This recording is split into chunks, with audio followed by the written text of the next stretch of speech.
The reason why most people are not interested in the kind of information that I've been talking about for God knows at least 50 years.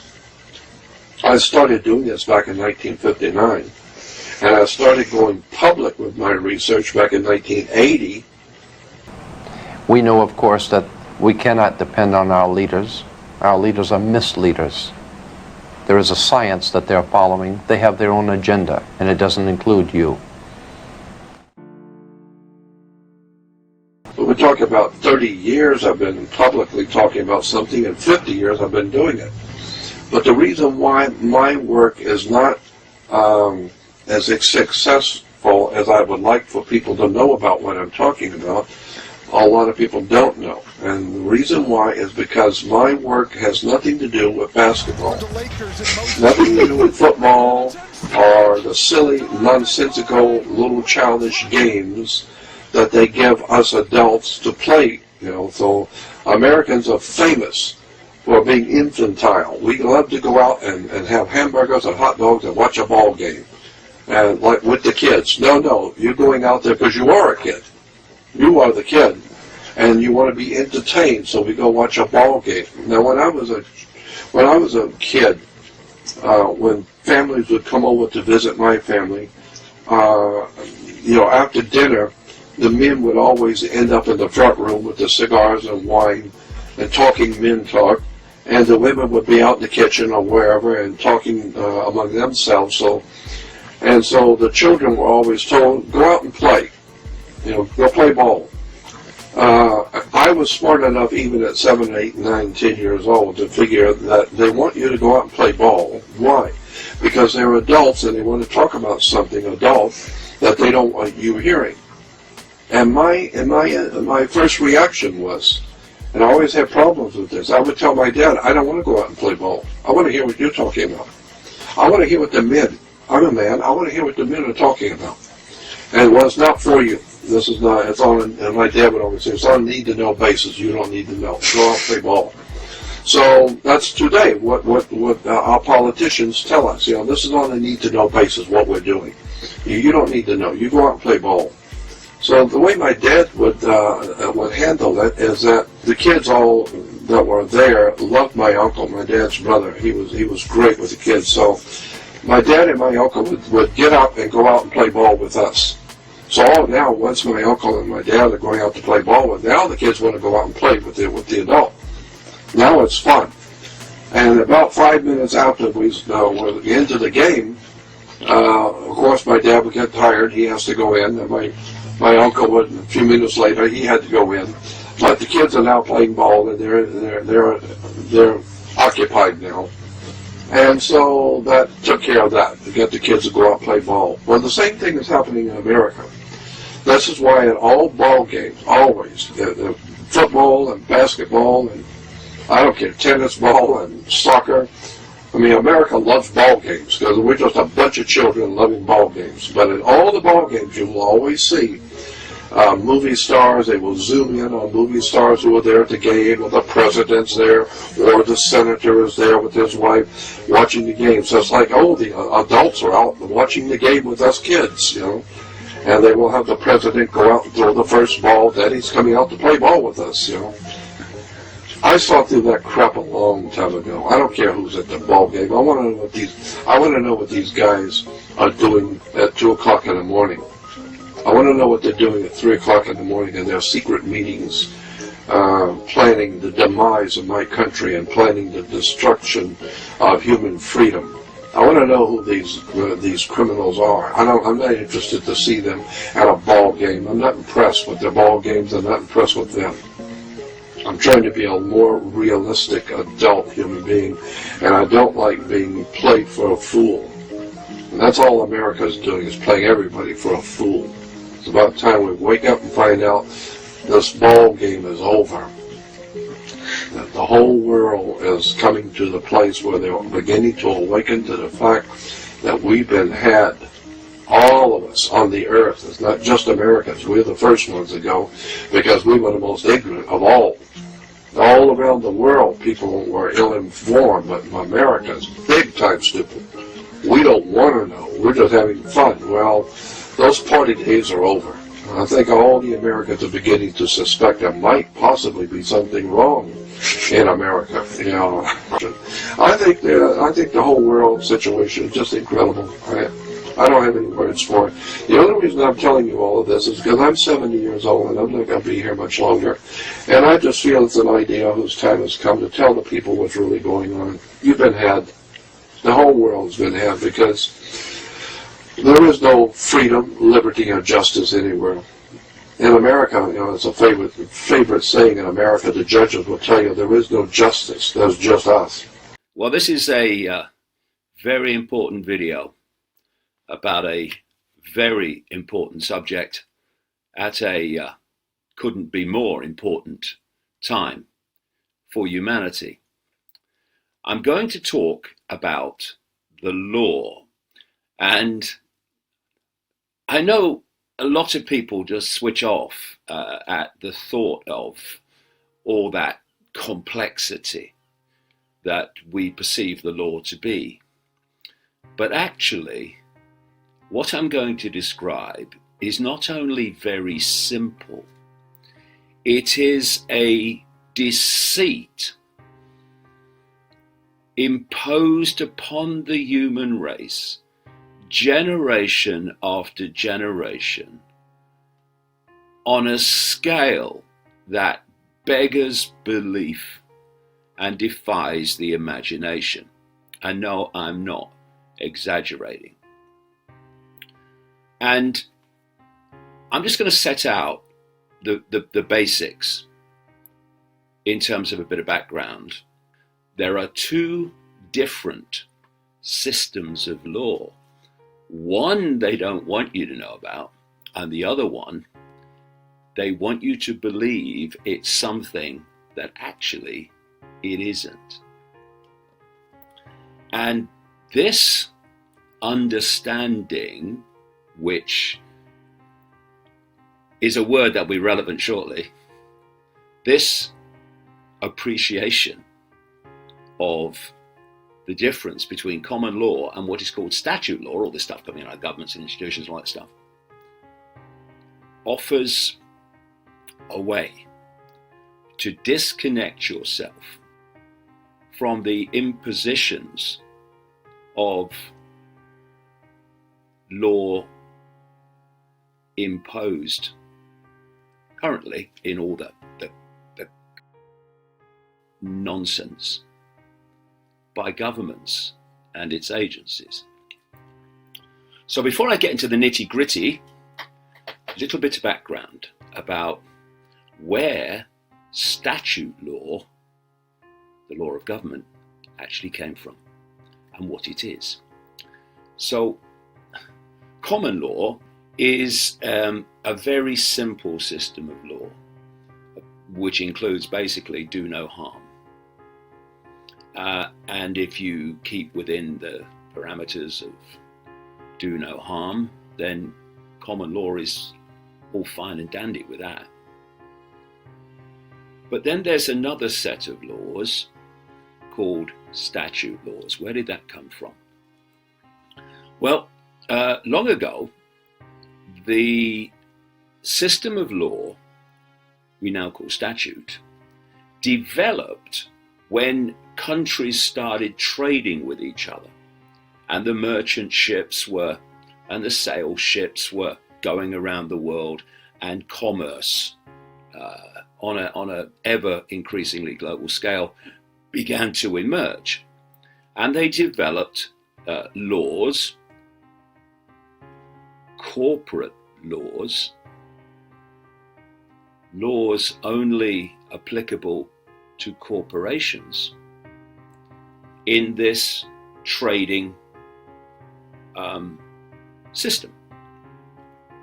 And the flag on the ship was, for instance, very important, because whatever the flag the ship was flying indicated the law, country's law, whatever, that applied when you entered that ship. And this became known as the law of the sea, admiralty law, and it very much connects into the systems of Roman law. But there then came a time when the cabal, the global cult as I call it, wanted to usurp, override, and effectively cast aside common law, which is nothing to do with government,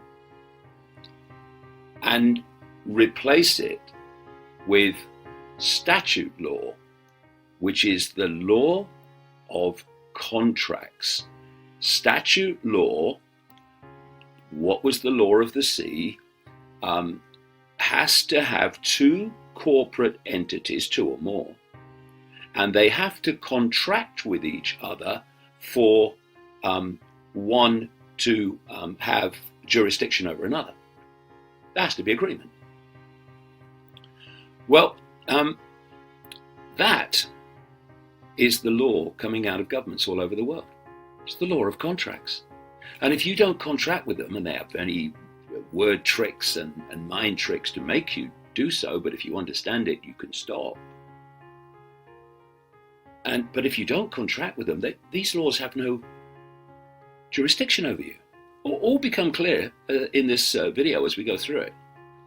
We've been so propagandized and trained in schools. We've been trained in our homes and in schools to jump when the bell rings. You know, that's all school is to teach you how to jump when the bell rings. You know, you're in one class, the bell rings, that means you get up and go to another class, you do this and you do that, and then the bell rings.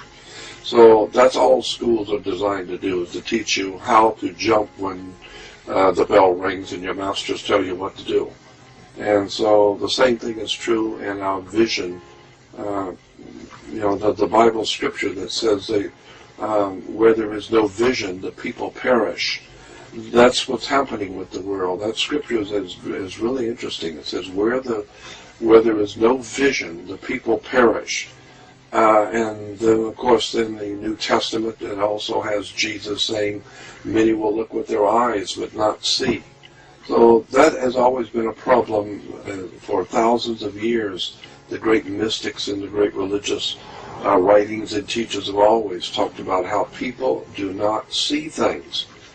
Unless you point it out to them, they're going to go right past symbols and emblems and never even suspect what they're looking at. And unfortunately, in America, especially, even when you point things out to Americans, they don't even care.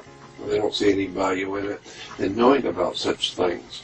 And how many people in America know banks are nothing more than fronts for insurance companies? Insurance companies are the major stockholders of our banks. Yeah, and so that's why in America you have to have insurance on your car and you have to buckle up when you're driving. That's because the insurance companies, and the reason why you have to have insurance on your car and you have to buckle up when driving, probably have to do that now in Europe for the same reason, but the reason why you're doing it in America is because Americans think, well, the government wants to protect us and we don't get hurt. Well, that's true, but why? They don't mind killing people all over the world in wars, hundreds of thousands of innocent women and children being murdered in wars all over the world, so they don't really care about human life. But why are they asking you to buckle up and be safe? It's because your body, your physical body, is a security on the New York Stock Exchange. They own your body. It's called Maritime Admiralty Law, the law of the sea, or the law of water. And since you are 90% water, whatever it is, you are mostly water. So they refer to human beings as maritime admiralty products. You are what is referred to as a human resource. You're not a man or a woman. Incidentally, if you go back and look at the correct English, there are books out about the English language and the correct use of English language in law and government. And if you look at the books on law and government and the English language, you will find that a man or a woman is referred to in law as feminine and masculine, but an animal in law as a male or female. This is why on all of your information, your ID, all your driver's license or whatever, it's always, are you male or female, not masculine or feminine. Masculine or feminine is for man and woman. But male or female is for a human being. A human being is, and by law, in a court, a human being is not considered to be a man or woman. It is considered by law to be a maritime admiralty product. And that product is on the New York Stock Exchange. So your birth certificate, which represents your flesh and blood body, is a security on the New York Stock Exchange. You are nothing more than a human resource. You are an animal, a male or female animal that's being bought and sold by the corporation called United States Privately Owned Company. So once you understand how, and most people cannot relate to my words, they have no idea what I'm talking about. It's so foreign. But I do what I do to help those people, that small, select handful that will be hearing me, who actually have a brain and who are actually used to actually thinking and reading and studying and researching. That's who I am appealing to. Just that small, minute handful who want to know the real truth about how the world really works. Because once you understand how this tune is played, we call government, commerce, international operation of government, education, military, it's all business, just like the mafia says. I don't have anything against the mafia at all. But I love that one saying that they have, is very famous. The mob will tell you when they get ready to kill you, this is nothing personal. You know, like in the movie Godfather 1, when Michael and the Godfather, they're all sitting around with the attorney in the front room. And the attorney says, Michael, this is not personal, Michael. It's business. It has nothing to do with personal. So the killing of people around the world is nothing personal. It's just business. It's commerce. We're doing business. And sometimes, we ask a country if they will do something and they will sell us this or do this or not for us, and they say no. Well, that's okay. We'll just send in the Marines and whip your ass. And then we'll take it. So what they did was they took the law of the sea, the law of contracts, corporate law, trading law, and they brought it ashore. And they imposed it upon the population. Well, the population thought, oh, this is just governments making law. No. Because statute law, the law of contracts, has to have contractual parties to have any influence or jurisdiction. What they did was they turned governments, government agencies, the police forces, I'm talking around the world, not just in Britain, even fire services, local councils, social services, they turned them into corporations. Yeah. Your government is a corporation. Its agencies are corporations. Law enforcement agencies, including police forces in Britain, are corporations. The courts are corporations. Private corporations. And they had to be made so because under statute law, law of the sea, it only applies between contracting corporations. So they use a lot of the law of the sea terms in their legalese for statute law. Why do you think that the accused person in a court stands in a dock? It's all a throwback to the law of the sea, which has been brought ashore. So the courts are not independent organizations that administer justice to the people. No, it's a private corporation. And it's so well hidden that, great numbers of judges don't even know that. And the law on the Maritime Admiralty says that you, because you came out of your mother's water, are a Maritime Admiralty product. This is why the ship is sitting in its berth and it's tied to the dock, and the captain has to give a certificate of manifest to the port authorities, because money is changing hands. This is why when you were born, you have to have a birth certificate. It's got to be signed by the dock, because that's where the ship is tied to, is the dock. So the dock signs your birth certificate. Why? Because you came down out of your mother's water. You came down her birth canal. You are a Maritime Admiralty product. And therefore your birth certificate is signed by your mother. And where your mother signed on the birth certificate, get it, you will see it does not say parent or mother, it says informant. Your mother was informing that the bank that she has just produced another product to be bought and sold. England, the British Crown, through international banking, owns your physical body, and that's the law. So you can think it's funny all you want. So the bottom line is that you are a Maritime Admiralty product, and therefore the banks own your body. And this is why if you're wealthy, you are preferred stock. If you're poor, you are common stock. But you are a stock on the stock market. Your body is bought and sold through the use of your birth certificate.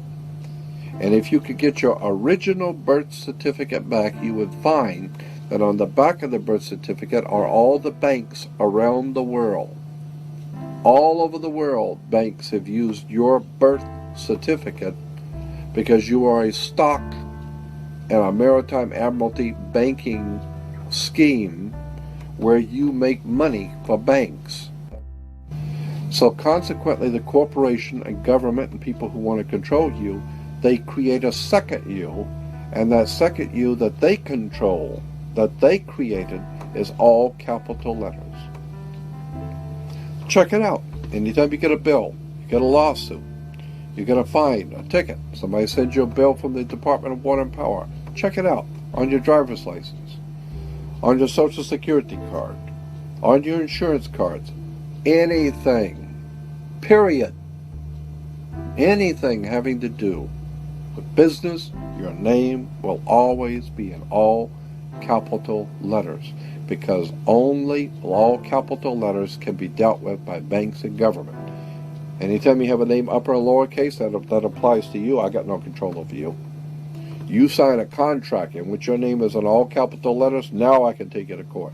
Now I can take you. As a matter of fact, the judge sits on the bench. He rules from the bench. The word bench in Latin is a bank. Look it up in a Latin dictionary. So the judge rules from the bench. Right, because he's ruling for the bank. Why? Because somebody's going to pay. It's just a game here. The Queen of England wants a cut of the American blood. She wants a piece. So it's going, somebody's going to pay, and the money's going to go where? Into a bank. That's right. The judge rules for the bank. You work for the Queen of England. Your butt is owned by the Queen of England and a corporation called United States, while a man called Bush is the president of the British corporation. You want to talk treason? You need to wake up and find out how this stuff really works. Because once you understand that you don't need to submit yourself as an American to a British commercial venture called courts. You're an American. You don't need to go to court. There's nobody. You only go to court because you agreed to go to court. When they send you a subpoena to court or summons to court, they've sent you something, you look at it and say, hey, Jack, that's not me. That's in all capital letters all capital letters is a corporation. It's a corpse. It's dead. Do I look like I'm dead to you? No, I'm an American, Jack. I ain't dead. And besides, I'll go to an American system for justice. I don't need no British Grand Lodge Masonic system called courts. This British Grand Lodge Freemasonic system called Inns of Court comes out of England. And it has manipulated, exploited, and lied to the people. And everybody in America thinks they got to go to court. Oh, the judge is, they've sent me something that I've got to go to court. I don't go to anybody's court. I'm an American. I don't need to go to court. That's the difference between being a free man and a slave. Your enemy when you founded this country was England, British royalty. When the Americans stood up in the field of battle and whipped the King of England's ass and sent the British back with their asses bleeding, all over the world, wealthy people, potentates, kings, rulers, princes, all the powerful people in the world, all over the earth, were watching. And they say, hey, we heard the King of England got his ass kicked last week by a little group of people called Americans. Well, they chased your ass out of town, didn't they? And consequently, the King of England became the laughing stock of the world. Everybody, hey, boy, he's got all the big army and the redcoats and their guns and everything. That little bunch of Americans, they kicked your ass and sent you back crawling on your knees. What you going to do about that? You going to let him get away with that? And so the king realized he could not. They beat you on the field of battle, and they're mad. If you come back, they're going to kill you again. And so the King of England and the British royalty decided, no, we're not going to send any more people over there because you're not going to win. Those people are crazy, they got guns, and they're mad. Leave it alone. Just leave it alone. Later on, we'll dream up some things called United States government. And we'll incorporate it. And we will bring in what we call them attorneys and lawyers. And then we'll do business and sign contracts. And we'll be their friends. And one day, we're going to own them. And so you have this statute law. And I mean, everything comes out of government, all these COVID laws, all of it, masks, the lot. There are corporate law needing contracts to apply. So they turned governments and agencies and all these things into corporations, private corporate entities. Houses of Parliament in Britain, corporate entity, because they have to have corporation to contract with the people, so that the law of the statute law applies to the people. So how have they done that? Well, this is where the level of deceit is extraordinary. What do they say? The bigger the lie, the more we'll believe it.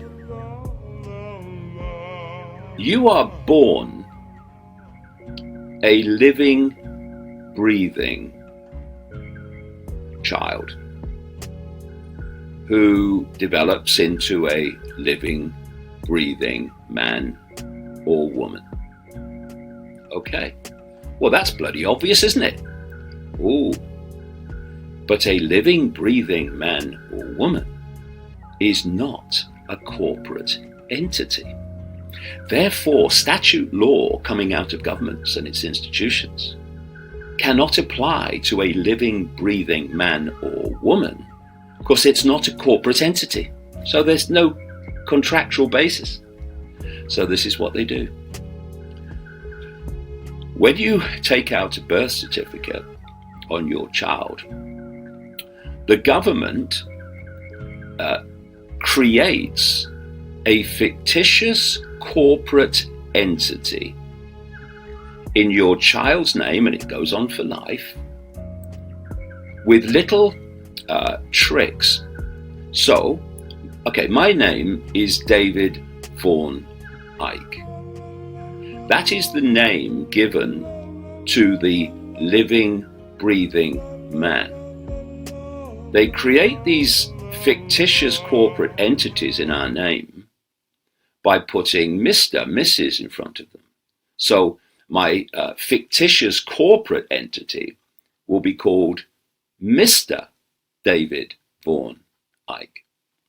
They also use the trick of putting the corporate entity overwhelmingly, so often, in all capital letters. You'll get official documents and stuff from various sources, and your name will be in all capital letters. And they designate the corporate fictitious entity a person. So to disconnect from that, absolutely don't describe yourself as a person. So what the trick is, the big trick, is to kid the population worldwide that you, the living, breathing man or woman, is this fictitious entity, corporate entity. So what happens is, through various manipulations, they get you to contract via this corporate fictitious entity with the corporations of government and institutions of state. And that then gives them the ability to impose their will upon the person, yes, the person, the fictitious entity, which the living, breathing man or woman also thinks is them. They think Mr. David Vaughan Icke is the same as David Vaughan Icke. It's not. One's a living, breathing person. The other one's a corporate entity created in our name, but they want us to make us think that they're one and the same.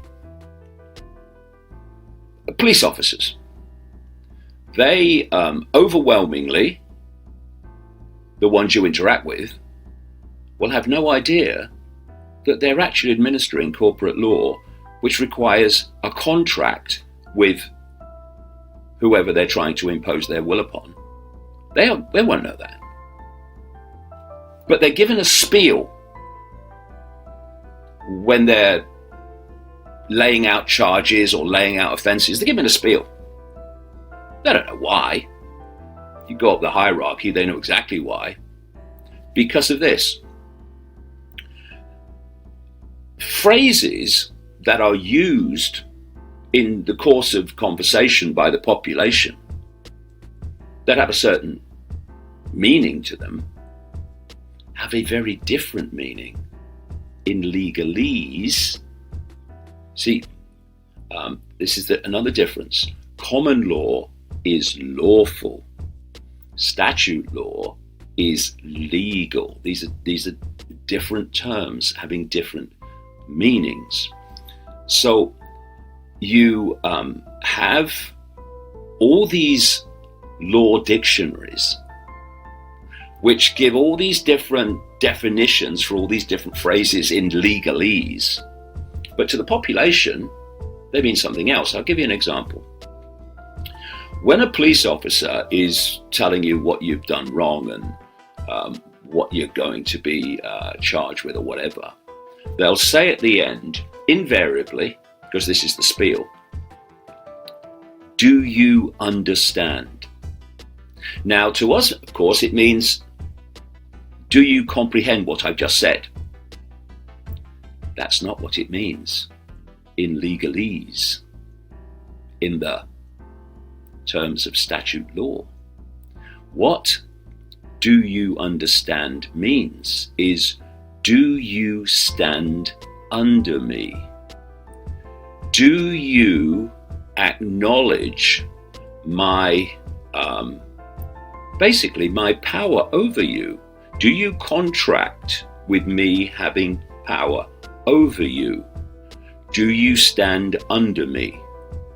So when a police officer says to you, do you understand? It's absolutely vital, also getting this on video whenever you can, to say, no, I do not understand. I do not stand under you. Also to say to the officer and the council official, whoever it is representing this scam called statute law, to say to them right at the outset, you are dealing with a living, breathing man or woman. You are not dealing with a corporate entity. I do not consent to what you are doing, and I do not contract with you. Because unless we, as the corporate fictitious entity, which we believe to be the living, breathing man or woman, contracts with this system has no jurisdiction over us. Somebody needs to do their homework. It's all business. I don't want you to take this personal. It's just business. This is the way banks work. This is the way courts work. This is the way government works. They manipulate and use words and terms and frighten you. I, for one, am not only not frightened, I'm tired of the lies and deception. I'd like to see America free again. That's my feeling. And thank you and good night.